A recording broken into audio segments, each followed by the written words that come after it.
My dear friend, इस video में हम बात करेंगे रिलायंस पावर स्टॉक के बारे में, जिसने कोविड के बाद से मल्टीबैग रिटर्न अपने इन्वेस्टर को निकाल कर दिए।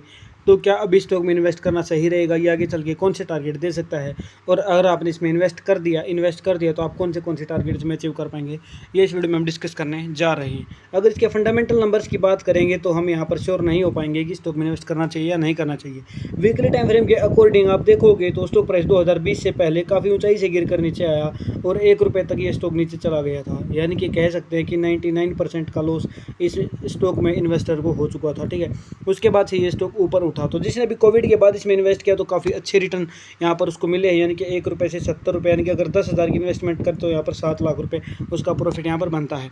लेकिन अब जो यहाँ पर आगे चल के स्टॉक में क्या हो सकता है, कैसे हम इसमें डिसीजन ले सकते हैं, या शुरुआत की बात है या लास्ट की बात है। तो जैसा कि मैं अपनी वीडियोस में बताता हूँ कि आप अगर एक सिंपल एवरेज मेथड को भी अगर आप बैक टेस्ट करते हैं, आप अप्लाई करते हैं, तो आपको काफ़ी डाउट वहाँ पर क्लियर हो जाएंगे। जैसे कि बिल्कुल शुरुआत से देखिए, ठीक है। अगर आप लॉन्ग टर्म इन्वेस्टमेंट की बात करेंगे तो वीकली टाइम फ्रेम के according stock price moving average 50 से ऊपर होना चाहिए। तो यहाँ पर इतने टाइम के बाद हमें यहाँ पर मूविंग एवरेज 50 यहाँ पर काम करता दिखता है।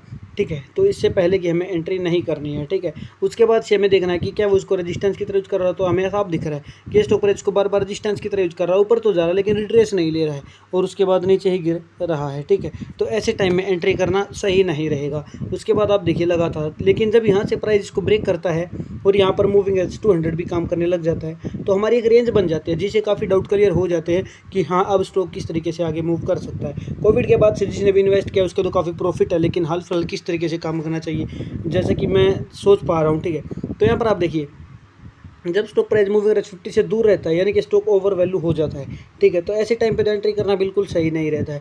ठीक है, जब प्राइस मूविंग एवरेज 50 पर आए, अगर कंसोलिडेट करता है तो ठीक है, तो वहाँ पर कुछ डिसीजंस बन सकते हैं एंट्री के। ठीक है, मैं इन्वेस्टमेंट की सलाह नहीं दे रहा हूँ, सेबी रजिस्टर्ड नहीं हूँ, इसलिए इन्वेस्टमेंट की सलाह मेरी तरफ से बिल्कुल भी नहीं है। लेकिन जिस तरीके से चीज़ें काम कर रही है वो देखिए।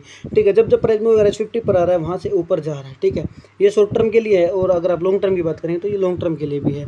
ठीक है, उसके बाद अगर प्राइस इसके यहाँ पर ब्रेक का नीचे की तरफ टूटता है, ठीक है, यानी कि 50 वीक की एवरेज को मूविंग एवरेज 50 को ब्रेकआउट देता है नीचे की तरफ, तो संभावना रहती है कि प्राइस मूविंग एवरेज 200 तक जाने की संभावना, या फिर 300 तक। ठीक है, मैक्सिमम केस में 200 पर ही प्राइस संभल जाता है।